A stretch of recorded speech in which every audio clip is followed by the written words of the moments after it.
নিশি জেগে জেগে আরাধনা বিভোরে কান্দিয়া কাটাইতেন নবী পাপী উম্মতের তরে আল্লাহুম্মা সাল্লি মারহাবা মাওলানা মুহাম্মদ ওয়া আলা আলি মাওলানা। সবাই মিলে একসাথে কিছুক্ষণ ইসমে জাতের জিকির করি। আল্লাহ আল্লাহ আল্লাহ আল্লাহ আল্লাহ। ডাকেন, আল্লাহকে ডাকলে ভালো লাগবে। সবাই একসাথে ডাকেন আল্লাহ আল্লাহ আল্লাহ আল্লাহ আল্লাহ আল্লাহ। এই ছেলেরা ডাকো না ভাই। আল্লাহ আল্লাহ আল্লাহ আল্লাহ আল্লাহ আল্লাহ আল্লাহ।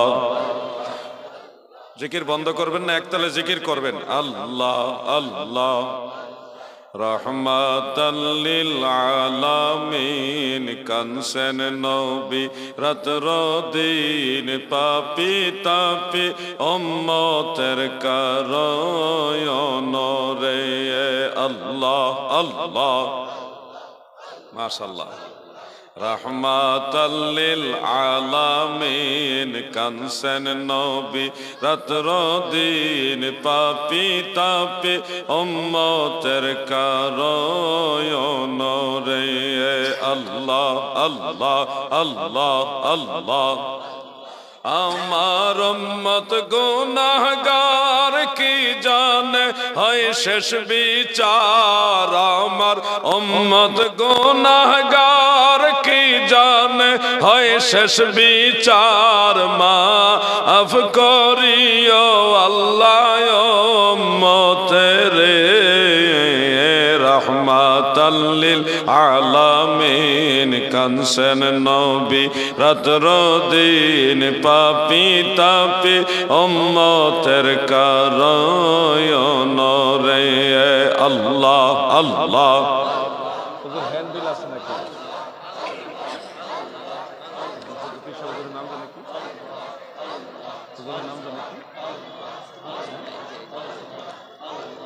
আল্লাহ আল্লাহ আল্লাহ আল্লাহ আল্লাহ। লা ইলাহা ইল্লাল্লাহু মুহাম্মাদুর রাসূলুল্লাহ সাল্লাল্লাহু আলাইহি ওয়া আলিহি ওয়াসাল্লাম। ঐতিহ্যবাহী মুর্শিদাবাদের অন্তর্ভুক্ত এই বাহাদুরপুর গোরস্থান সংলগ্ন ময়দানে আয়োজিত তাহাফুজে ঈমান কনফারেন্স ও দোয়া মাহফিলের সম্মানিত সভাপতি সাহেব জনাব মোহাম্মদ হুমায়ুন কবির সাহেব, সম্পাদক মোহাম্মদ রিয়াজউদ্দিন মাস্টার সাহেব, আজকের মাহফিলের সভাপতির আসনে আসীন রয়েছেন নসিপুর ফুরকানিয়া মাদ্রাসার প্রধান শিক্ষক পীরে তরিকত রহনুমায়ে শরিয়ত হযরতুল হাজ আল্লামা মাওলানা বদরুল ইসলাম মুজদ্দিদি সাহেব বারাকাল্লাহু ফি হায়াতিহি ওয়া ইলমিহি। আজকের মাহফিলের প্রধান আয়োজক, প্রধান সঞ্চালক, যার প্রেরণায় উদ্দীপনায় আজকের এই সুন্দর জান্নাতি পরিবেশ সাজানো সম্ভব হয়েছে,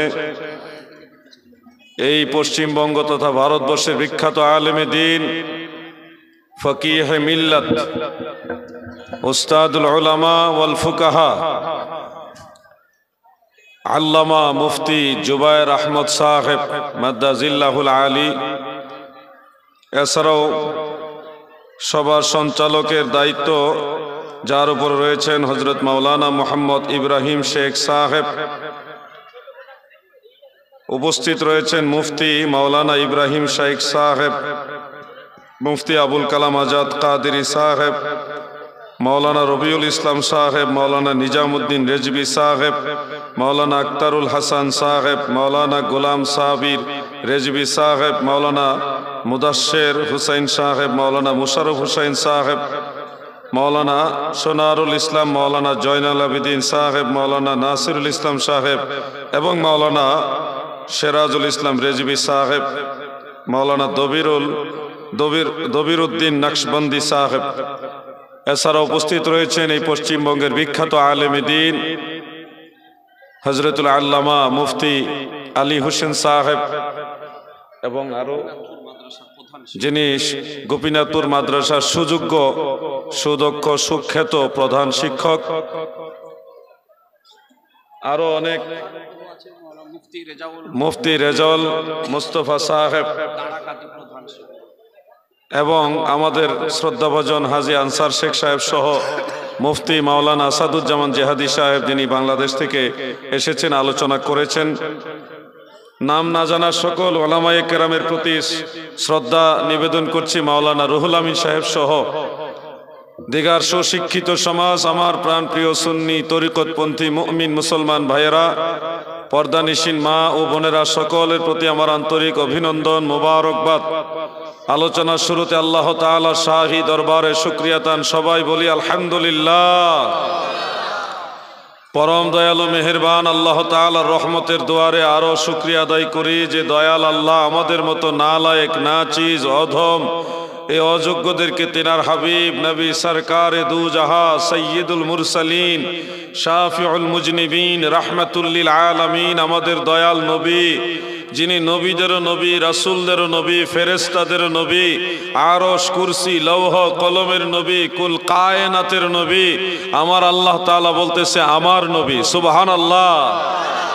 এমন একজন নবীর উম্মত হওয়ার সৌভাগ্য মহান সৃষ্টিকর্তা আল্লাহ জাল্লা শানুহু আম্মা নওয়ালুহু আমাদেরকে দান করেছেন। এই জন্য শুকরিয়া তান আল্লাহ তাআলার শাহী দরবারে আবারও বলেন আলহামদুলিল্লাহ। এই সম্মেলনে যারা উপস্থিত, আপনাদের খেদমতে পবিত্র কুরআনুল কারীম থেকে ছোট্ট একটা আয়াতে কারিমা আপনাদের তেলাওয়াত করে শোনাতে চাই। যারা পারেন আমার সাথে তেলাওয়াত করুন। আউযু বিল্লাহি মিনাশ শাইতানির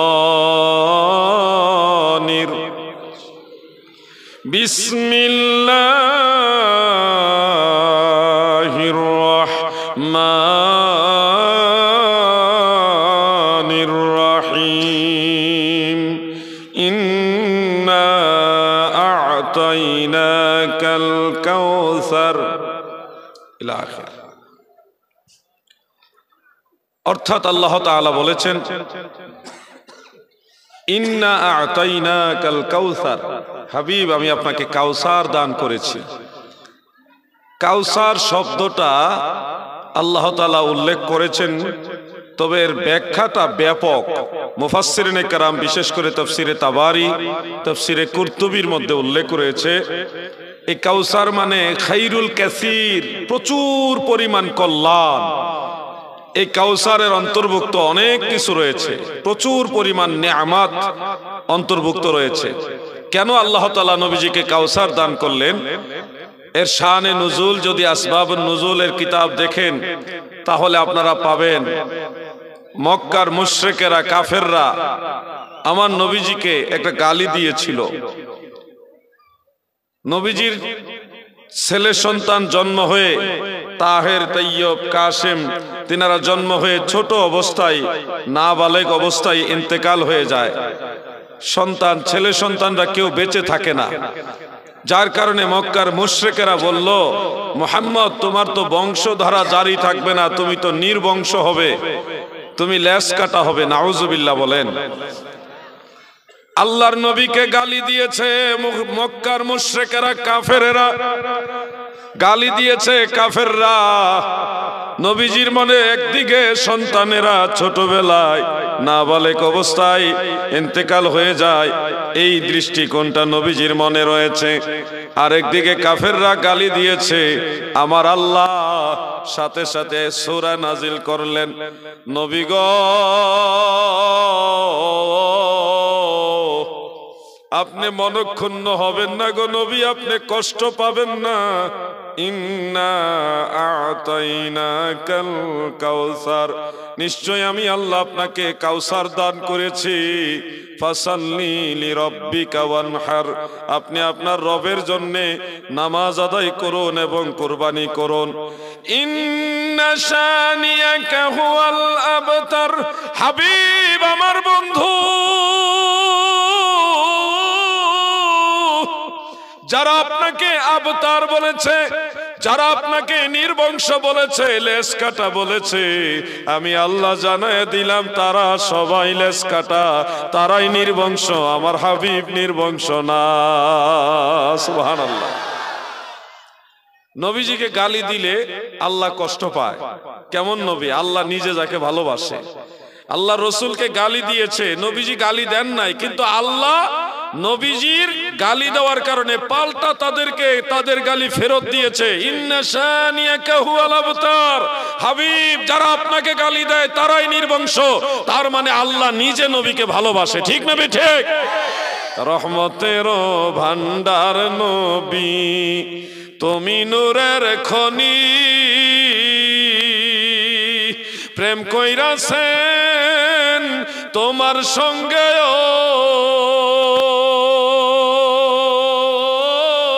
নবী, স্বয়ং আল্লাহ কাদের গনি গো নবী, দয়াল নবী তুমি গুণমণি,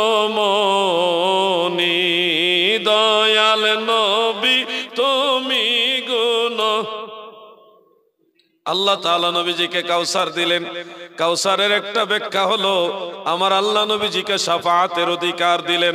হাসর ময়দানে, গোটা হাসর ময়দানে সব মানুষ যখন বিপাকে পড়ে যাবে, বিচারের কার্য আমার আল্লাহ যখন শুরু করবে না, মাথার উপরে সূর্য দিবে, সূর্যের আলো তাপ লেগে মাথার মগজ ভাতের মারের মতো টকবক টকবক করবে, কিন্তু মানুষ মারা যাবে না। মৃত্যু একবারই হয়, মনে রাখবেন, মরার পরে আর কোনো মৃত্যু নাই। একবার যে মারা যায় দ্বিতীয়বার আর কোনোদিন মৃত্যু হবে না।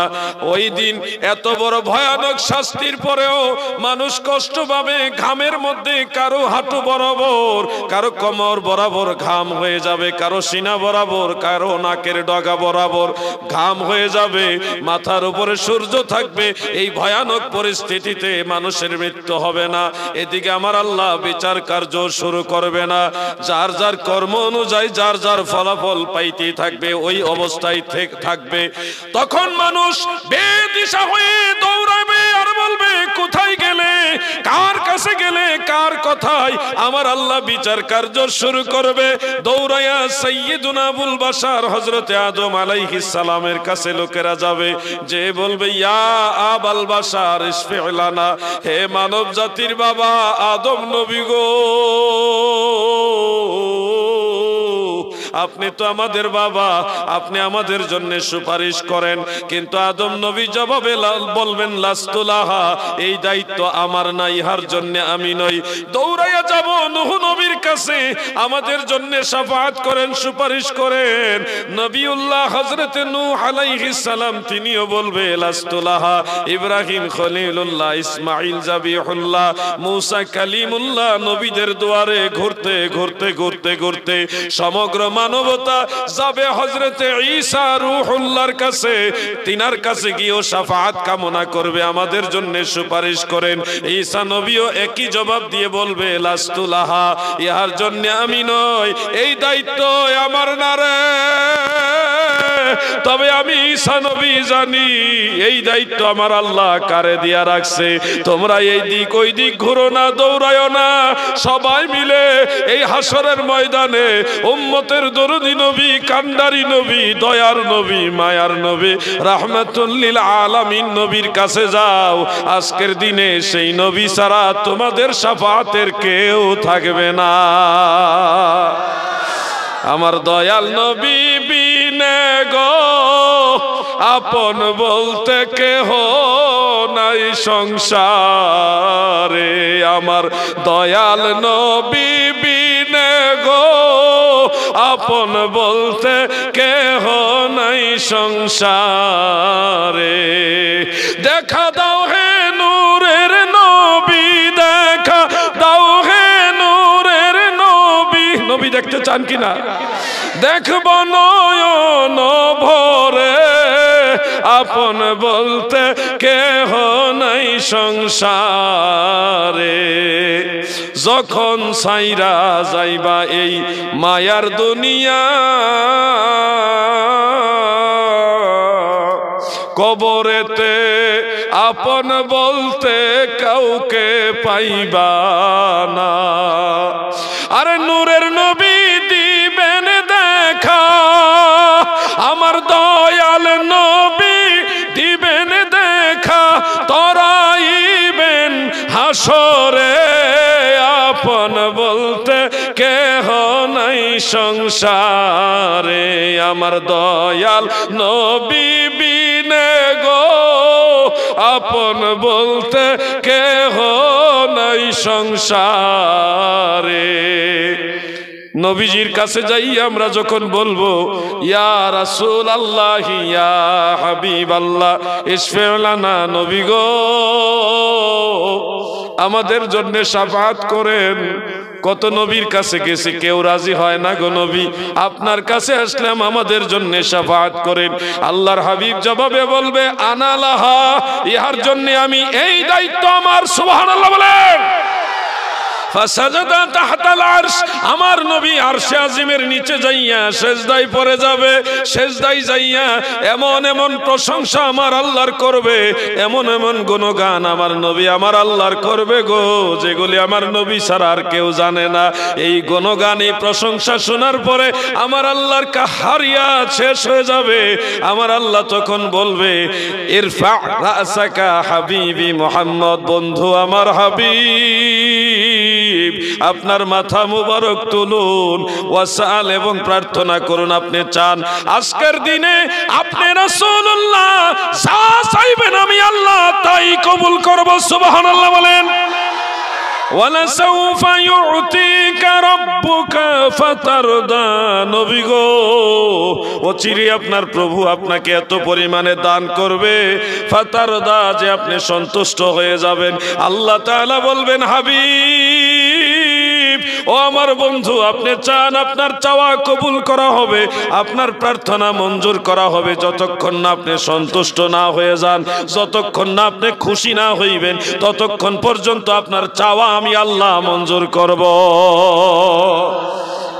তখন নবীজি রাফা রাসাহু মিনাল আরদে, জমিন থেকে মাথা মোবারক তুলে বলবে ইয়া রাব্বি হাবলি উম্মতি, আল্লাহ আমার উম্মত আমারে দিয়া দাও, আমার উম্মত আমারে দিয়া দাও।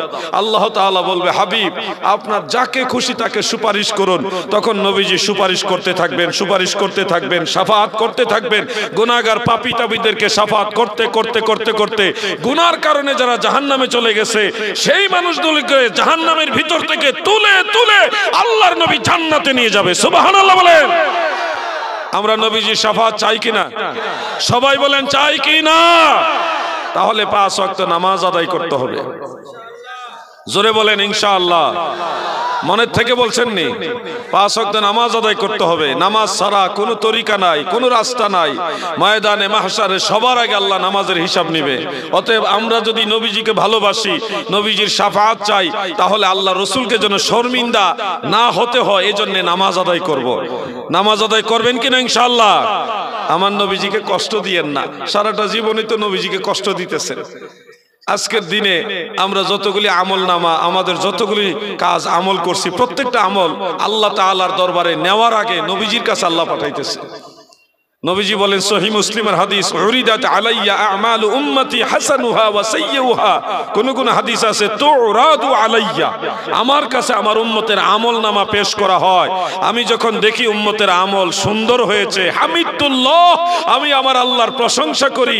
আর যখন দেখি, আমি যখন দেখি মুর্শিদাবাদের বাহাদুরপুরের আমার উম্মতের আমল নামার মধ্যে ভুল ত্রুটি আছে, গুনাহ রয়ে গেছে, মদিনার রওজা মুবারক থেকে আমি রাসূলুল্লাহ আমার উম্মতের গুনাহ মাফের জন্য আল্লাহর কাছে ক্ষমা চাই।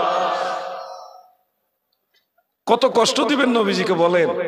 ভুল করেন আপনি, ক্ষমা চাই মদিনাওয়ালা। সারাদিনে ভুল করলেন, আপনি ক্ষমা চাচ্ছে আল্লাহর হাবিব, তাহলে আপনার আমার জন্য মদিনাওয়ালা আর কত কষ্ট করবেন, কত কষ্ট দিবেন নবীজিকে।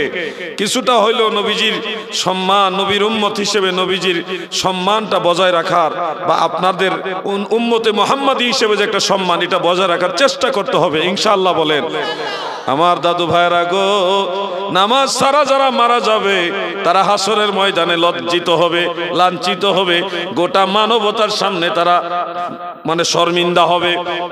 এমনকি আল্লাহ তাআলা জিজ্ঞাসা করবে, সবাইকে জিজ্ঞাসা করবে, তোমরা কি নামাজি ছিলে, তোমরা কি নামাজ আদায় করেছো? তখন নামাজি বেনামাজি সবাই বলবে, হে আল্লাহ, আমরা সবাই নামাজ পড়ছি। নামাজিরা তো নামাজ পড়ছে, বেনামাজিরাও বলবে, আল্লাহ আমরা নামাজ পড়ছি। কত বড় মিথ্যা কথা! দুনিয়াতে মিথ্যা কথা বলতে বলতে আখেরাতে হাসরের ময়দানে আল্লাহ তাআলার কাছে তারা মিথ্যা কথা বলবে। আপনারা কি তাদের কাতারে শামিল হতে চান?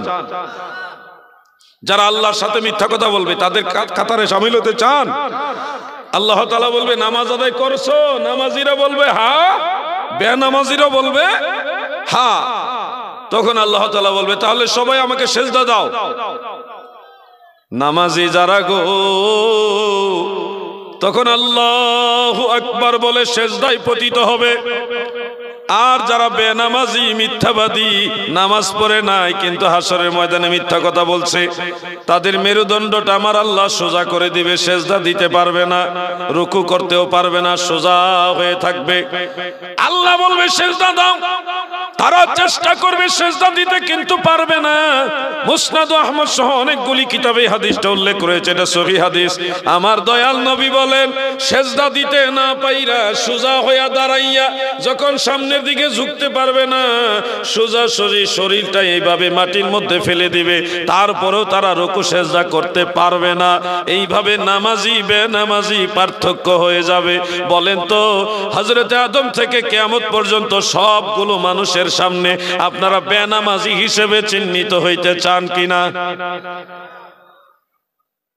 না, আওয়াজ ভালো না। হুজুর যত কথাই বলেন, বাংলাদেশ থেকে না আমেরিকা থেকে এসে বললো কাজ হবে না, নামাজ পড়া যাবে না, এরকম নাকি? নামাজ পড়তে হবে, নামাজ না বলে আপনার ক্ষতি, আপনার লস। আমার কিছু না, আমার দায়িত্ব বলে দেওয়া। আমি আপনাকে স্মরণ করে দিচ্ছি আখেরাতের কথা, নামাজের কথা, আল্লাহর হুকুমের কথা স্মরণ করাচ্ছি। আমরা কেন স্মরণ করাচ্ছি? আমরা মদিনাওয়ালার ওয়ারিস, দয়াল নবীর ওয়ারিস, নবীজির সেই দায়িত্বটা নবীর গোলাম হিসেবে আপনাদের কাছে পৌঁছে দিচ্ছি। আল্লাহর নবী মানুষকে স্মরণ করাই দিতেন। নবীজির আগে অনেক নবী রাসূল এই কথাগুলি বলে গেছেন। 1,24,000 নবী রাসূল এই কথাগুলি বলছে। আখিরাতের কথা বারবার স্মরণ করাচ্ছে। মানুষ মারা গেলে আরেকটা জীবন আছে, কবরের আযাব আছে, আখিরাত আছে, বিচার হবে, জান্নাত হবে, জাহান্নাম হবে, এই কথাগুলি সমস্ত নবীরা বলে গেছেন। হযরতে আদম বলে গেছেন, হযরতে নূহ বলে গেছেন, হযরতে ইব্রাহিম বলে গেছেন, হযরতে ইসমাইল বলে গেছেন, হযরতে মূসা, হযরতে ঈসা, সব নবী রাসূলরা এই কথাগুলি বলে গেছেন। ধারাবাহিকভাবে আল্লাহর হাবিব এই কথাগুলি বলেছেন। নবীর ওয়ারিস হিসেবে এই আলেমরাও এই কথাগুলি আপনাদের বলছে। আপনারা যদি কর্ণপাত না করেন, গুরুত্ব না দেন, আপনারা হাসরের ময়দানে বিপদগ্রস্ত হবেন, কঠিন বিপদে পড়বেন। সেদিন আপনার মতো অসহায় আর কেউ থাকবে। এজন্য আপনারা কি সেই অসহায় মানুষগুলোর কাতারে শামিল হতে চান? তাহলে কি করা উচিত বলেন? সবাই বলেন কি করা উচিত? 5 ওয়াক্ত নামাজ আদায় করবেন। বলবেন হুজুর অনেক পেরেশানি থাকি, ব্যবসা বাণিজ্য ভালো না, রোগ বেমারে আছি, মা বাবা সন্তান স্ত্রী নিয়ে সবাইকে নিয়ে খুব কষ্ট করে চলতে হয়, এর মাঝে ঠিক মতো নামাজ পড়তে পারি না। এইরকমই তো আপনাদের অধিকাংশ মানুষের এই ধরনেরই তো বাহানা, তাই না? ব্যবসা বাণিজ্য, কাজকর্ম, ক্ষেত খামার, জমি জমা, স্ত্রী, ছেলে মেয়ে, মা বাবা, ভাই বোন সবাইকে নিয়ে চলতে গিয়ে ঠিক মতো নামাজ আদায় করতে পারি না। আমি আপনাদের বলি দাদু গো, যারা নামাজ আদায় করে আমার আল্লাহ নিজে বলেছে আমি আল্লাহ তাকে সাহায্য করি, তার কাজগুলি সহজ করে দেই। আর যারা আমি আল্লাহর আদেশগুলি মানে না, নামাজ আদায় করে না, দুনিয়ার যত পেরেশানি আমি আল্লাহ তার সামনে তুলে ধরি। এই জন্যে বেনামাজিরা হাজারো পেরেশানি থাকলে এগুলি আর কিনার করতে পারে না। ইমাম সাহেব দেখবেন নামাজ 5 ওয়াক্ত পড়ে, তেমন কোন রুজি রোজগারও বেশি নাই, কিন্তু আল্লাহ পাক তাকে সমাজের অন্যান্য মানুষের চেয়ে ভালো রাখছে। পেরেশানি নাই তাদের বেশি একটা, কোনো মামলা মোকদ্দমা ঝামেলা এত টেনশন নাই, অল্প ইনকাম, সামান্য টাকা বেতনে এই কোন সামান্য কৃষি কাজ করছে, বাড়িতে হাঁস মুরগি পালছে, আবার কিছু মানুষকে টিউশনি করে, মোটামুটি মা বাবা স্ত্রী ছেলে মেয়ে ভাই বোন সবাইকে নিয়ে ডাল ভাত খেয়ে আলহামদুলিল্লাহ ভালো আছে। এশারের নামাজ পড়ে তারা যখন খাওয়া দাওয়া করে ঘুমাইতে যায়, সুন্দর ৫-৭ মিনিটের মধ্যে ঘুমে চলে যায় আমাদের হাজী আনসার শেখের মতো, টেনশন নাই। কিন্তু যারা কোটি কোটি কোটি কোটি টাকার মালিক, টাকার টাকা টাকার টাকা, অনেক বড় বড় প্রপার্টির মালিক, বিল্ডিং এর মালিক, ফ্যাক্টরির মালিক, অনেক পয়সার মালিক, কিন্তু দেখবেন নামাজ পড়েও না ঠিক মতো, রাত্রেবেলা ঘুমের ট্যাবলেট খাইতেছে, তাও ক্ষমতা না, এমন আছে না নাই? আপনারা মনে রাখবেন, শান্তির ঘুম দেওয়া, শান্তি দেওয়ার মালিক আল্লাহ। বলেন, শান্তি দেওয়ার মালিক আল্লাহ। পেরেশানিতে পড়ে গেলে একটা পদ্ধতি বলে যায়, আপনারা এটা কাজে লাগাবেন। একটা পদ্ধতি বলে যাচ্ছি, ধরেন যে কোনো একটা পেরেশানিতে, একটা সমস্যায় আপনি পড়ে গেছেন, মুসিবতে পড়ে গেছেন, আপনি একা একা চুপচাপ ঘরের মধ্যে সেজদায় পড়বেন। সেজদা দিতে পারেন তো সবাই? সেজদা দিতে পারেন তো? সেজদা দিয়ে আল্লাহর সাথে কথা বলবেন, মুখে মুখে দরকার নাই, এইখানে কানেকশন লাগাবেন, এখান থেকে ওখানে, মুখেও বলার দরকার নেই, এখান থেকে মনে মনে বলবেন, হে আল্লাহ, আমি তো এই পেরেশানিতে আছি, আপনি আমার একটু সাহায্য করেন, আমি কুলাইতে পারতেছি না, আল্লাহ আপনার কাছে আমি ধারস্থ হইলাম, আপনার সাহায্য কামনা করলাম, একটু কথা বলেন না। আল্লাহর সাথে কথা বলা যায়, এটা কি জানেন আপনারা? সবাই বলেন না কেন? আল্লাহর সাথে যে কথা বলা যায়, এটা কি জানেন? আপনি যেখানে থাকেন, যেই হালে থাকেন, ওখান থেকে আল্লাহর সাথে কথা বলতে পারবেন। আপনি কি বলবেন আল্লাহ তাআলা আপনার বলার আগেই জানে। সুবহানাল্লাহ বলেন। আল্লাহর সাথে কথা বলবেন, বলবেন কিনা বলেন? আমার সাথে আজকে ওয়াদা করেন যে আল্লাহর সাথে কথা বলবেন, বলেন ইনশাআল্লাহ। মুনাজাতে আল্লাহর সাথে কথা বলবেন, সেজদায় গিয়ে কথা বলবেন, যখন সুযোগ পাইবেন, মুনাজাত ছাড়াও সেজদা ছাড়াও এক জায়গায় দাঁড়িয়ে আছেন, আকাশের দিকে তাকায় আল্লাহর সাথে কথা বলবেন, আল্লাহর সাথে প্রেমের ডুরি বাঁধেন। এই প্রেমের ডুরি শিখাইছে মদিনাওয়ালা। সুবহানাল্লাহ বলেন। প্রেমের ডুরি বাঁধরে মদিনার শোনে, আহা প্রেমের ডুরি বাঁধরে মদিনা। মানুষ বানাইছে আল্লাহ, মানুষ বানাইছে আল্লাহ প্রেমের কারণে, প্রেমের ডুরি বাঁধরে মদিনার শোনে। বলুন, প্রেমের ডুরি বাঁধরে মদিনার। আল্লাহ বানাইল কত যে কি, মিটে না তার প্রেম প্রীতি, অবশেষে বানাই মানুষ, অবশেষে বানাই মানুষ প্রেমের কারণে, প্রেমের ডুরি বাঁধরে মদিনার শোনে। বলুন, প্রেমের ডুরি বাঁধরে আল্লাহর নবীর তরিকা মোতাবেক আমার আল্লাহর সাথে প্রেমের ডোরি লাগান। আপনার কি দরকার? আপনার দরকার, আপনি চান না, কিন্তু আল্লাহ নিজে ডাকে। নিশির শেষ ভাগে সহিহ বুখারীর হাদিস, মাজাজি অর্থে আল্লাহ তাআলা পৃথিবীর নিকটতম আসমানে নেমে এসে বান্দাদেরকে ডাকে, হে আমার বান্দারা, কারা আছে গুনাহগার আমার কাছে বলো, আমি তোমাদের ক্ষমা করব। কার রিজিকের দরকার, কার ব্যবসা বাণিজ্যের উন্নতি দরকার, কার টাকা পয়সা দরকার, কার কি দরকার আমার কাছে বলো, আমি তোমার দিতে চাই, তোমাকে দিব, তোমার প্রার্থনা মঞ্জুর করব। আল্লাহ নিজে আমাদের দেওয়ার জন্য ডাকে, আর আমরা নাক ডেকে ঘুমাই। আপনারা কি কষ্ট পাচ্ছেন নাকি? আল্লাহর সাথে কথা বলার দরকার আছে কিনা? এই দুইজন মানুষ, ওনারা মনে হয় অসুস্থ নাকি, পেশাব পায়খানা ধরতেও পারে, একটু সাইড দিয়ে দেন, মুরব্বী মানুষ। আপনারা কি সবার অসুস্থতা আবার দেখা দিছেনি? আমার এই কথাগুলি কি আপনাদের অস্বস্তির কারণ হচ্ছে? মহব্বতে শোনেন, আমি লম্বা আলোচনা দিব না, আপনাদেরকে কিছু দিক নির্দেশনা দিতে চাচ্ছি। আপনারা এই কথাগুলি আমলে নিবেন, আমলে নিবেন, আল্লাহর সাথে কথা বলে দেখেন আপনার পেরেশানি দূর হয় কিনা। আপনি দেখেন না, চেষ্টা করেন।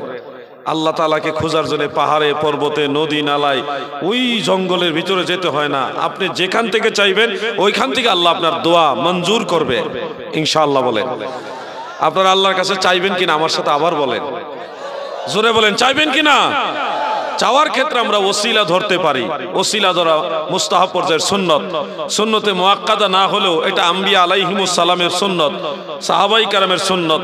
আপনাদের এই মুর্শিদাবাদে অনেক ভাইরা আছেন যারা জ্ঞানের স্বল্পতার কারণে, কিল্লতে ইলমের কারণে ওসিলা ধরাটাকে শিরক মনে করে, নাউজুবিল্লাহ বলেন। অথচ আমাদের আদি পিতা আবুল বাশার হযরত আদম আলাইহিস সালাম আমাদের নবীর ওসিলা ধরেছেন।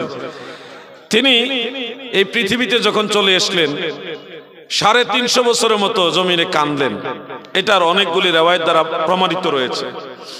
350 বছরের মতো কান্নার পরে আল্লাহর নবী বলেন, রাফাআতু রাসি ওয়া রাআইতু কাওয়াইমাল আরশি মাকতুবান ফীহি লা ইলাহা ইল্লাল্লাহু মুহাম্মাদুর রাসূলুল্লাহ সাল্লাল্লাহু আলাইহি ওয়াসাল্লাম। হযরত আদম বলেন, আমি মাথা উপরের দিকে উঁচা করে দেখি, আরাফার ময়দান থেকে আল্লাহর আরশের প্রতিটা খুঁটি দেখা যায়। প্রতিটা খুঁটির মধ্যে লেখা আছে লা ইলাহা ইল্লাল্লাহু মুহাম্মাদুর রাসূলুল্লাহ সাল্লাল্লাহু আলাইহি ওয়াসাল্লাম। হযরত আদম সাথে সাথে দোয়া করলেন, আল্লাহুম্মা ইন্নী আসআলুকা বিহাক্কি মুহাম্মাদিন আন তাগফিরলি ইয়া রাব্বি। আল্লাহ,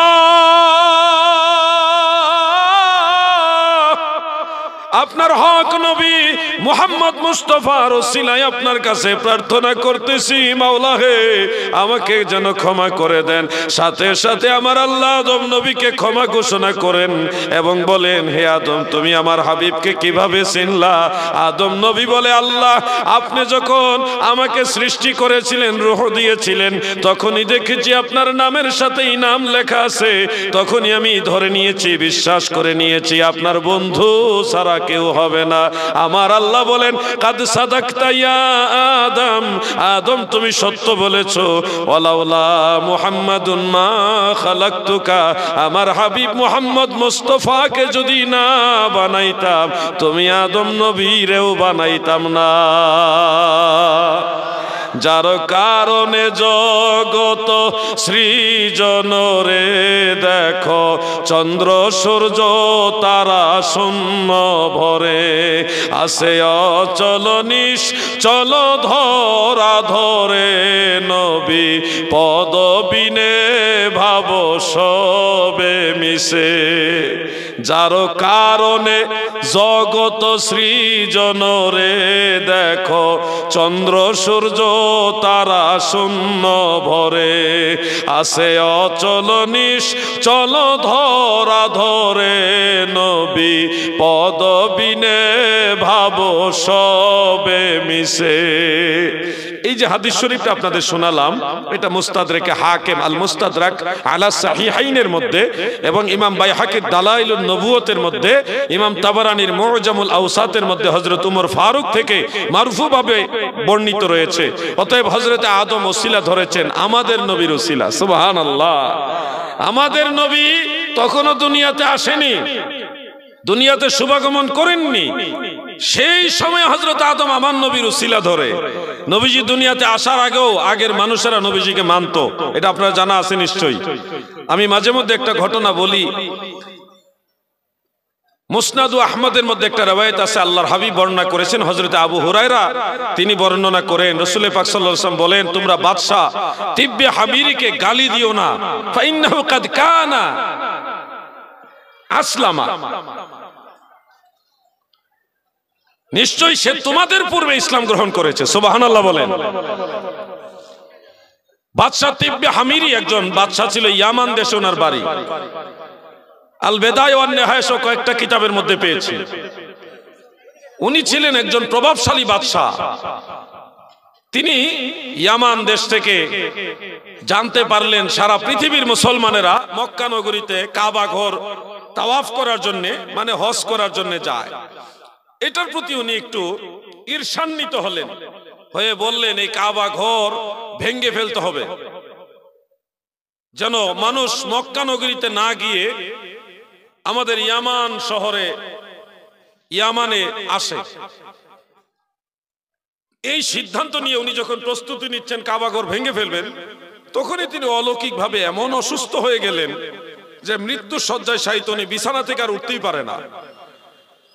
অসুস্থতার কারণে কাবা ঘর আক্রমণ করার জন্য যুদ্ধ প্রস্তুতি থাকা সত্ত্বেও তিনি আর সামনে এগোতে পারছে না।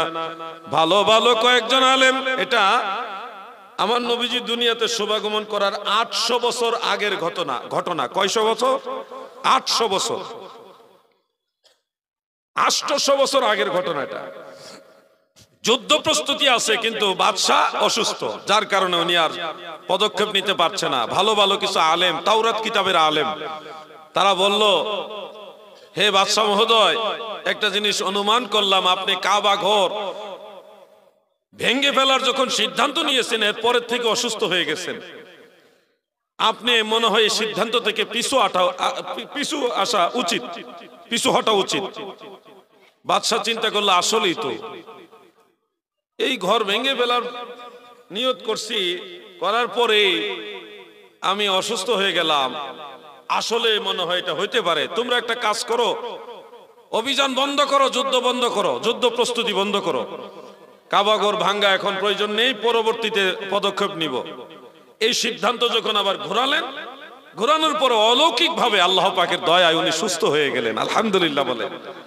সুস্থ হওয়ার পরেই বাদশাহ তিব্বে হামিরি তিনি ভাবতেছেন, ওরে আল্লাহ, এই ঘরের তো অনেক মর্যাদা, এই ঘর ভেঙ্গে ফেলার সিদ্ধান্ত নেওয়াতে অসুস্থ হয়ে গেলাম, আবার ভেঙ্গে ফেলার সিদ্ধান্ত ছেড়ে দেওয়ার সাথে সাথে সুস্থ হয়ে গেলাম। তোমরা একটা কাজ করো, আমি ঘর দেখতে চাই, আমাকে ওই ঘরটা দেখার জন্য নিয়ে যাও। তখন তিনি একটা বাহনে, বিশাল বড় পালকির মতো বাহনের উপরে আরোহণ করে মক্কা নগরীতে গেলেন, কাবা ঘর দেখলেন। দেখার সাথে সাথে উনি পরিপূর্ণ সুস্থতা অনুভব করলেন এবং আনন্দিত হয়ে বললেন, আমি এই কাবা ঘরকে গিলাপ পরাবো। পৃথিবীর ইতিহাসে সর্বপ্রথম বাইতুল্লাহ কাবা ঘরকে গিলাপ পরিয়েছেন বাদশাহ তিব্বে হামিরি। সুবহানাল্লাহ। তিনি গিলাপ পরাইলেন এবং বললেন, এই ঘরের কি মাহাত্ম্য, এই ঘর কে বানাইছে, কখন থেকে শুরু হয়েছে, আমাকে সেই ডিটেইলস জানাও।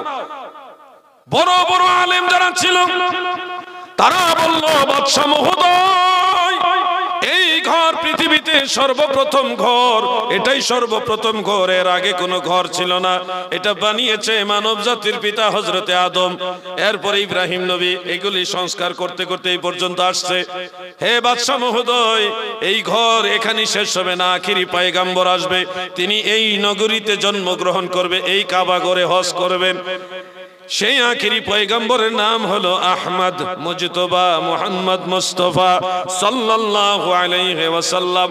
তিনি যখন আখিরি নবীর নাম শুনলেন, বাদশা বললেন, তোমরা একটা কাজ করো, আখিরি পয়গম্বর এই শহরে জন্মগ্রহণ করবে, ঠিক আছে, উনি সর্বশেষ কোন জায়গায় বসবাস করবে? তারা বলল, তাওরাত কিতাবের মধ্যে পেয়েছি আখিরি পয়গম্বর তিনি এই মক্কা নগরী থেকে হিজরত করে চলে যাবেন তাইয়েবায়, পবিত্র একটা জায়গায়, যার নাম ইয়াসরিব। ইয়াসরিব মদিনার পূর্ব নাম হলো ইয়াসরিব। আমাদের বাংলাদেশে একজন ভালো আলেম আছে, মাওলানা আবুল কাশেম নুরি, তিনি একটা গজল গায়। আপনারা যদি আমার সাথে শেয়ার করেন, আমি গাইতে চাই, গাইবো। ইয়াসরিব নামে ছিলে তুমি অলক্ষণের দেশ, বড়ই মারাত্মক ছিল তোমার পরিবেশ। ইয়াসরিব নামে ছিলে তুমি অলক্ষণের দেশ, বড়ই মারাত্মক ছিল তোমার পরিবেশ। নবীর ছোঁয়া লেগে তুমি সোনার মদিনা, নবীর ছোঁয়া লেগে তুমি সোনার মদিনা। সব ভুলিব কিন্তু তোমায় ভুলতে পারি, বলুন, সব ভুলিব কিন্তু তোমায় ভুলিনি, ভুলবো না, ভুলতে পারি না, ভুলিনি, ভুলবো না, ভুলতে পারি না। সব ভুলিব কিন্তু তোমায়। আরশে মুআল্লার চেয়ে দামি তুমি হও, খোদার সৃষ্টিতে তুমি শ্রেষ্ঠ ভূমি হও। আরশে মুআল্লার চেয়ে দামি তুমি হও, সুবহানাল্লাহ। খোদার সৃষ্টিতে তুমি শ্রেষ্ঠ ভূমি হও, কারণ তোমার মাঝে শুয়ে আছেন শাহে মদিনা। তোমার মাঝে শাহে মদিনা, সব ভুলিব কিন্তু তোমায় ভুলতে পারি না। সোনার মদিনা আমার প্রাণের মদিনা, সব ভুলিব কিন্তু তোমায়। বাদশা তিব্বে হামিরি যখন জানতে পারলো আখিরি পয়গম্বর সেই মদিনা তৈয়বা ইয়াসরিব শহরে যাবে, তখন তিনি বলল আমাকে সেই ইয়াসরিব শহরে নিয়ে যাও। তিনি ওইখানে গিয়ে নিজের অর্থায়নে নিজে বসবাস করবে, অথবা আল্লাহর রাসূলের বসবাসের জন্য বিরাট বিরাট পাথর দিয়ে 2 তলা একটা ঘর বানাইলেন। বানায়া ওই মদিনার মানুষদেরকে জানায় দিলেন, ইয়াসরিব নগরের বাসিন্দারা রে, আমি 2 তলা ঘর বানাইলাম, নিচতলায় আমি বাদশা তিব্বে হামিরি থাকবো, উপরের তলায় আখিরি পয়গম্বর মুহাম্মদ মুস্তাফা থাকবে। আমার দয়াল নবীর জন্য বাদশা তিব্বে হামিরি ঘর বানাইছে। তিনি সেখানেই বসবাস করা শুরু করলেন। এক পর্যায়ে বয়সের ভারে উনি বৃদ্ধ হয়ে গেলেন, দুর্বল হয়ে গেলেন, জয়ীফ হয়ে গেলেন। তিনি বুঝতে পারলেন হয়তো আখিরি পয়গম্বরের সাথে ওনার দেখা হবে না, সাক্ষাৎ হবে না। ভালো মোটা চামড়া ডেকে নিয়ে এনে ওই চামড়ার মধ্যে উনি চিঠি লেখলো, সালাম দিয়ে বলল, আখিরি নবী আহমদ মুজতবা মুহাম্মদ মুস্তাফা হে, আমি বাদশা তিব্বে হামিরি আপনার অপেক্ষায় গোটা জীবন শেষ সময়টা এই ইয়াসরিব নগরীতে কাটাইলাম। নবী গো, আমি তো আপনার দেখা পাইলাম না, আমার চিঠির মাধ্যমে আপনার প্রতি ঈমান আনলাম। আপনি যখনই আমার চিঠি পাইবেন আপনার উম্মত বলে আমাকে কবুল করে নিবেন। চিঠি লিখলেন 800 বছর আগে।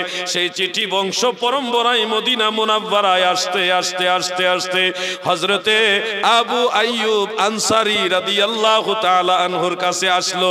সেই আবু আইয়ুব আনসারী হলো বাদশা তিব্বে হামিরির বংশধর। আমার আলোচনাগুলি আমি শেষের দিকে নিয়ে আসতেছি। আপনাদের মনে আছে কিনা বাদশা তিব্বে হামিরির কথা মনে আছে না ভুলে গেছেন? আল্লাহর নবী হিজরত করে মক্কা থেকে মদিনা মুনাওয়ারায় গেলেন। জশ্নে জুলুস হলো। জশ্নে জুলুসের মাধ্যমে মদিনার সাহাবারা নবীজিকে রিসিভ করলেন। কাসওয়া নামক উটের উপরে আরোহণ করে হযরত আবু বকর সিদ্দিককে সঙ্গী বানাইয়া আমার নবী যখন মদিনা মুনাওয়ারায় প্রবেশ করলেন, মদিনার মানুষ সবাই পাগল পারা হয়ে গেল। সবাই বলতেছে, ইয়া রাসূলুল্লাহ, নবী গো, আপনি আমার ঘরে ওঠেন, আপনি আমার ঘরে থাকেন। সবাই বলতেছে আপনি আমার ঘরে থাকেন। একজন নবী সবার ঘরে এট এ টাইম ফিজিক্যালি যাবে এটা তো হয় না। নবীজি বললেন, একটা কাজ করি, আমি রাসূলুল্লাহর উট লাগাম ছেড়ে দিব। এই উট হাঁটতে হাঁটতে হাঁটতে হাঁটতে যার ঘরের দুয়ারে গিয়ে বসে যাবে, আমি রাসূলুল্লাহ তার ঘরের মেহমান হব। ওটের লাগাম ছেড়ে দেওয়া হলো। ওট ঘুরে মদিনা শহরে এই দিক ওই দিক বড় দামি দামি ঘর আছে, বিশাল সুন্দর সৌন্দর্যমণ্ডিত দরজা আছে। কারো দুয়ারে গিয়া উট দাঁড়ায় না। বড় বড় বিল্ডিং, বড় বড় দামি নামি দামি ঘর, কোন ঘরের দুয়ারে গিয়ে উট দাঁড়ায় না। আমার দয়াল নবীর সেই উট হাঁটতে হাঁটতে হাঁটতে হাঁটতে ওই বাদশা তিব্বে হামিরির পরবর্তী 800 বছর পরের বংশধর হযরতে আবু আইয়ুব আনসারী রাদিয়াল্লাহু তাআলা আনহুর ঘরের দুয়ার, মানে ওই যে 2 তলা ঘর বাদশা তিব্বে হামিরি বানায় গেছে, ওই ঘরের দুয়ারে যাইয়া উট বসে গেছে। আমার নবীজি সেই ঘরে ঢোকার সাথে সাথে বলে, আবু আইয়ুব আনসারী গো, আমার বাদশা তিব্বে হামিরির চিঠি আমি রাসূলের কাছে দাও। 800 বছর আগে লিখে যাওয়া গোপন সে চিঠি, ওই চিঠির কথা নবীজিকে কেউ বলে দেওয়া লাগে নাই। আমার নবী নিজেই বললেন, আমার বাদশাহ তিব্বে হামিরির চিঠি নিয়ে আমার কাছে দাও। বাদশাহ তিব্বে হামিরির চিঠিটা আবু আইয়ুব আনসারী নবীজির কাছে এইভাবে দিলেন। দেওয়ার পরে নবীজি বললেন, তোমরা বাদশাহ তিব্বে হামিরিকে গালি দিও না, লা তুসাব্বু তিব্বান ফাইন্নাহু কাদ কানা আসলামা। তোমরা বাদশাহ তিব্বে হামিরিকে গালি দিবে না, অবশ্যই সে তোমাদের পূর্বে ইসলাম গ্রহণ করেছে। সুবহানাল্লাহ। এজন্য আমার নবীজিকে আগেও মানুষ চিনত, নবীজি দুনিয়াতে শুভাগমন করার আগেও মানুষ চিনত। এই জন্য আমরা ভাগ্যবান যে এমন নবীর উম্মত হইতে পারলাম। আপনারা কি খুশি? আখিরি পয়গম্বরের উম্মত হতে পেরে খুশি? আরে জোরে বলেন খুশি। আগের নবীর উম্মতেরা মারা গেলে কবরে সওয়াল জবাব হতো না। মারা যাওয়ার আগে কে মুমিন কে বেঈমান চিহ্নিত হয়ে যেত, মরার পরে শুরু হইতো ধুরুম দারুম। কিন্তু আমাদের মারা যাওয়ার পরে ছোট্ট একটা ইন্টারভিউর ব্যবস্থা হয়েছে আল্লাহর হাবিবের উসিলায়। দুইজন ফেরেশতা পাঠায় তিনটা প্রশ্ন করে। এক নম্বর প্রশ্ন, মার রাব্বুকা, বলেন আমাদের রব কে? সবাই কইছে না, দেখছেন? সবাই বলছে? সবাই বলে না। এইভাবেই হাসরের ময়দানে কবরের মধ্যে বাছাই হয়ে যাবে। আমি আবার প্রশ্ন করছি, আমাদের রব কে? মা দিনুকা, মানে তোমার ধর্ম কি? আরে আওয়াজ দিয়ে বলো, আমাদের ধর্ম কি? তিন নম্বর প্রশ্ন হবে, মা কুনতা তাকুলু ফি হাযার রাসূল। আপনার সামনে দয়াল নবীজি হাজির হয়ে যাবে। ইয়াকশিফুল মাইয়িত হাত্তা ইয়ারা আন-নাবিয়্য সাল্লাল্লাহু আলাইহি ওয়াসাল্লাম। আল্লাহর নবীজিকে দেখার জন্য চোখের পর্দা আমার আল্লাহ সরায়া দিবে। আপনার চোখ দ্বারা সরাসরি মদিনা ওয়ালাকে দেখবেন। দয়াল নবীজির নূরানি চেহারা মুবারক দেখে দেখে ঈমানদাররা, যারা মুমিন বান্দা, তারা নবীজিকে চিনবে। আপনারা বলেন, নবীজিকে কবরে চিনতে চান কি না? জোরে বলেন, চান কি না? তাহলে আগের থেকে চোখ পবিত্র রাখেন। যে চোখ দিয়ে আল্লাহ রসুলকে দেখবেন, এই চোখ দিয়ে এমন কিছু দেখবেন না যেটা আল্লাহ রসুল পছন্দ করে না। নিজের বিচার যদি নিজে করেন, জজ কোর্ট লাগবে না, ম্যাজিস্ট্রেট লাগবে না, বিচারক লাগবে না। আমি এই চোখ দিয়ে আমার দয়াল নবীজিকে দেখব, ওই নিয়ত করে আজ থেকেই এমন এমন জিনিস আছে যেগুলি আল্লাহ রসুল পছন্দ করে না, ওই জিনিসগুলি দেখা বাদ দিয়ে দেন। দেখবেন মদিনাওয়ালাকে দুনিয়াতেই দেখে মরতে পারবেন ইনশাআল্লাহ। আপনার জানাজায়, আপনি মারা গেলে আপনার জানাজায় আল্লাহ রসুল এসে শরীক হবে। আপনার কবরে এসে নবীজি দেখা দিবে, আপনাকে হাসরের ময়দানে তরাইয়া জান্নাতে নিয়ে যাবে। আপনার জন্য এখন আল্লাহর হাবিব রওজা মুবারক থেকে আল্লাহর কাছে ক্ষমা চায়, আপনার জন্য আল্লাহর কাছে দোয়া করতেছে। নবীজি আপনার জন্য আর কি করলে খুশি হবেন বলেন? কঠিন মুসিবতের সময় আল্লাহর হাবিব আপনাকে তরাইবেন, আপনাকে জান্নাত জাহান্নামের আগুন থেকে বাঁচাইয়া জান্নাতে নিবেন। আমাদের বাংলাদেশে একটা গজল বলে, নবী তরানে ওয়ালা, নবী বাঁচানে ওয়ালা। এটা বলার পরে ওয়াহাবি সম্প্রদায় তারা শিরিক শিরিক শিরিক শিরিক ফতোয়া দিল। কেন? যে নবী তরাবে, নবী তরানে ওয়ালা, নবী বাঁচানে ওয়ালা, বাঁচাবে আল্লাহ, তরাবে আল্লাহ, এই কথা বলে ফতোয়া দিলেন। এই বলদের গোষ্ঠী বুঝে না, বুঝে না যে হাসরের ময়দানে শাফাআতে কুবরার মালিক, সবচেয়ে বড় শাফাআত করেনেওয়ালা আল্লাহ প্রদত্ত সম্মানে সম্মানিত হয়ে সব গুনাহগার পাপী তাপীদেরকে তরাইয়া শাফাআতি লি আহলিল কাবাইর মিন উম্মতি, উম্মতের বড় বড় গুনাহগারদেরকে শাফাআত করে করে আল্লাহর নবী তরাইয়া জান্নাতে নেবে। ঠিক না ঠিক? আমার শাফাতের কান্ডারি মদিনাওয়ালা, আমার শাফাতের কান্ডারি রাসূলুল্লাহ। আমি নবীজিকে মিন করে বলছি, এটা আলা হযরতের দিকে নেবেন না। আমি নবীজিকে ইয়া মুহাম্মদ বলি না, আমি বলি আলা হযরত মুস্তাফা নবী সাল্লাল্লাহু আলা, আলা হযরত মুস্তাফা নবী সাল্লাল্লাহু। লফজান অনেক শব্দ এক এক সময় এক এক অর্থ দেয়। যেমন মাওলানা, এটা আল্লাহর ক্ষেত্রেও ব্যবহার হয়। আনতা মাওলানা ফানসুরনা আলাল কওমিল কাফিরিন, কওমে কাফেরের উপর আমাদেরকে সাহায্য করেন। কাকে বলছেন? আনতা মাওলানা, আল্লাহকে বলছেন মাওলানা। আবার নবীজিও আল্লাহুম্মা সাল্লি আলা সাইয়্যিদিনা ওয়া মাওলানা মুহাম্মদ, নবীজিও মাওলানা।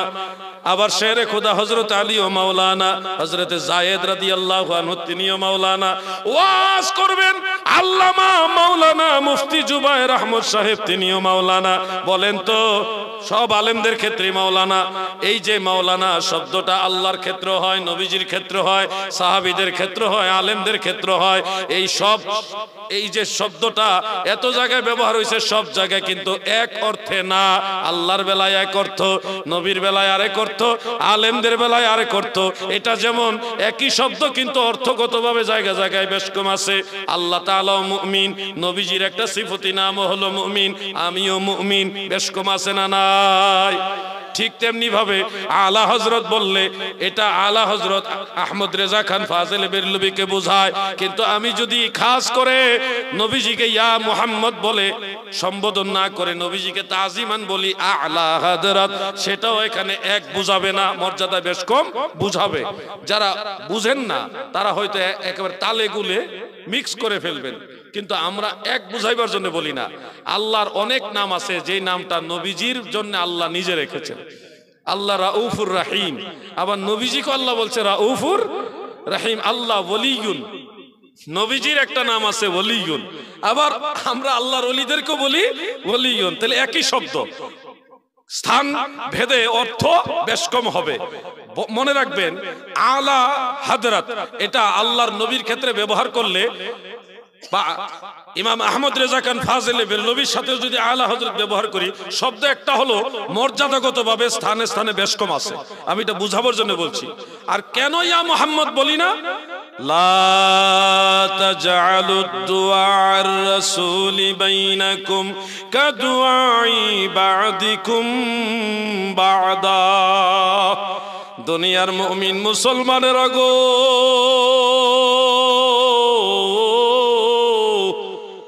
তোমরা একে অপরকে যেইভাবে সম্বোধন করো আমার রাসূলের বেলায় ওইভাবে সম্বোধন করো না।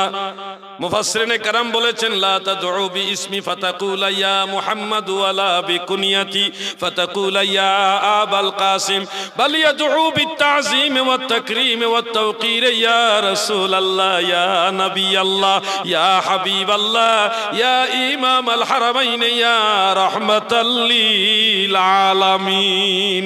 আমার নবীর নাম লইয়া ডাইকো না ইয়া মুহাম্মদ বলে ডেকো না, আমার নবীর উপনাম লইয়া ডাইকো না ইয়া আবাল কাসিম এইভাবে ডেকো না। আমার নবীকে মহব্বতের সাথে তাজিম সম্মানের সাথে এইভাবে ডাকো ইয়া রাসূলুল্লাহ ইয়া হাবিবাল্লাহ ইয়া রাসূল। আমার মৌতের নিদান কালে থাকিও নবীজি আমার শিয়রে, আমার মৌতের থাকিও নবীজি আমার শিয়রে, দেখিব আপনাকে নয়ন ভরে, দেখিব নয়ন ভরে ইয়া রাসূলুল্লাহ ইয়া হাবিবাল্লাহ। বলেন ইয়া রাসূলুল্লাহ। এই জন্য বিশেষ ক্ষেত্র ছাড়া নরমালি আমি নবীজিকে ইয়া মুহাম্মদ বলি না। গজলের মধ্যে আছে, কেউ বললে তাকে আমি ফতোয়াও দেই না, কোনো ধরনের ফতোয়া দেই না, কিন্তু আমি আমার নবীর প্রতি মহব্বত রেখে যেহেতু এটা জরুরি না, এই জন্য আমি অন্য একটা শব্দ দিয়ে নবীজিকে সম্বোধন করি। আলা হযরত মুস্তাফা নবী সাল্লাল্লাহু আলা, আমার শাফাতের কান্ডারি মদিনাওয়ালা, আমার শাফাতের কান্ডারি রাসূলুল্লাহ আলা হযরত মুস্তাফা নবী সাল্লাল্লাহু। আমার দাদু ভাইয়েরা, আমার নবীজি আমাদেরকে তরায়া নিবেন এই ইয়াকিন বিশ্বাস আমাদের সবার আছে।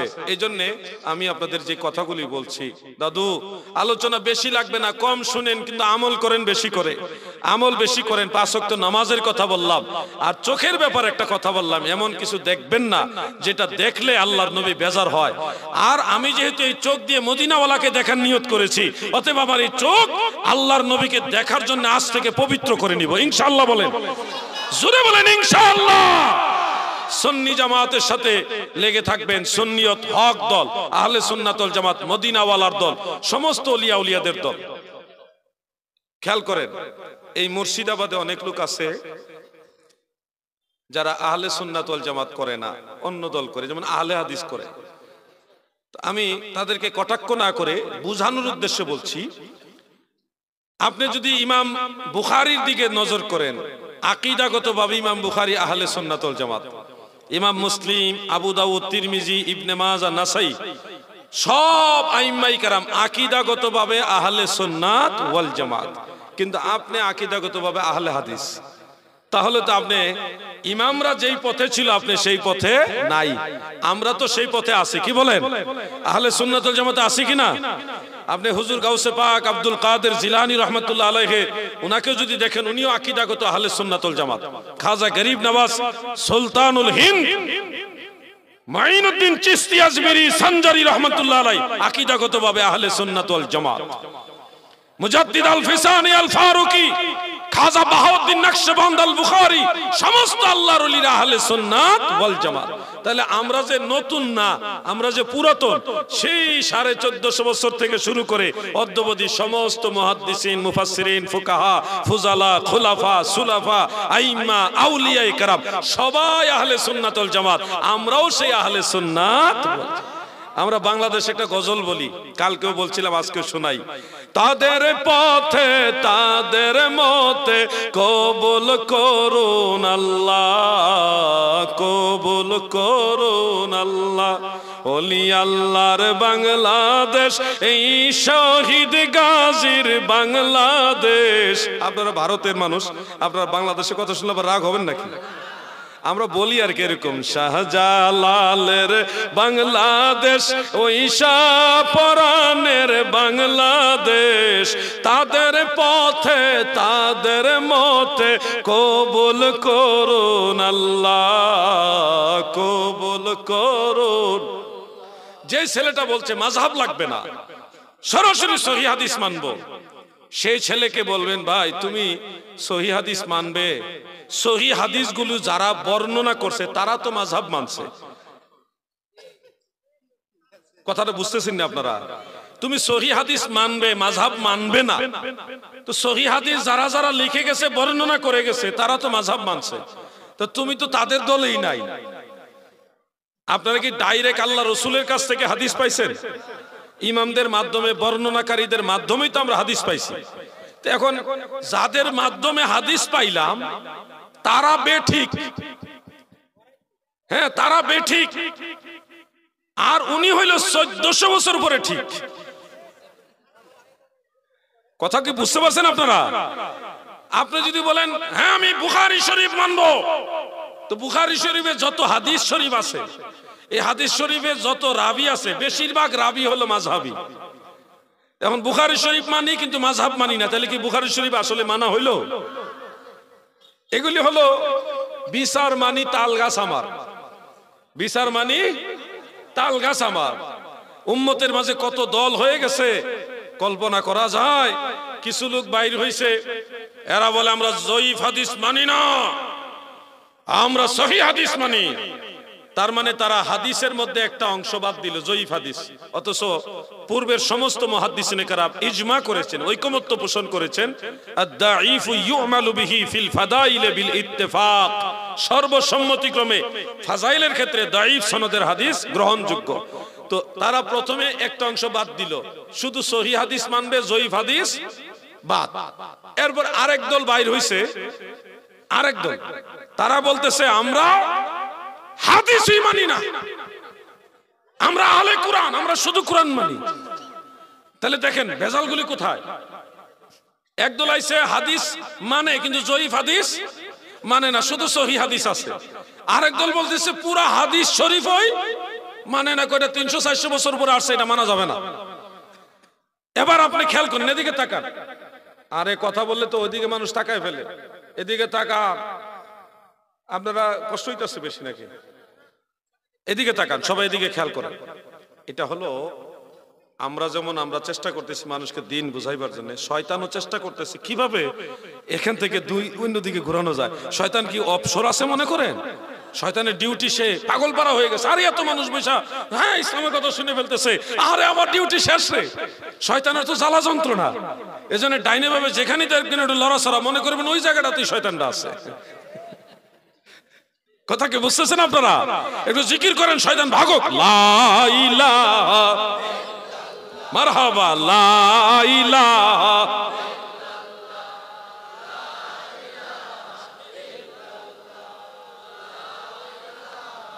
ইল্লাল্লাহ, লা ইলাহা মুহাম্মাদ রাসূল।